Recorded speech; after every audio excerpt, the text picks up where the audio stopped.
Lipopark, disebut Lipopark. Terus kemudian ini Shibori. Terus kemudian ini yang melukis. Itu nantinya Bu, ini kan hasil karya ini desa ini nantinya bakal dipasarkan di mana Bu? Kan BNN menyiapkan toko online.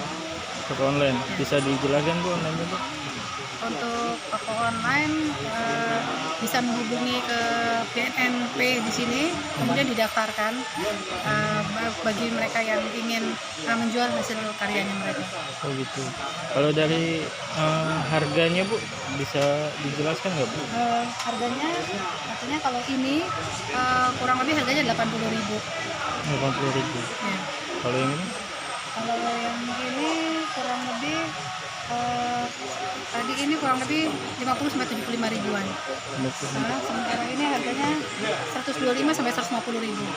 Ini shawl. Gunanya pemberdayaan ini buat apa Bu? Kami mengadakan pelatihan ini untuk terutama generasi muda agar mereka berpikir positif, mencari lapangan pekerjaan dan menghasilkan karya sehingga mereka jauh dari narkoba.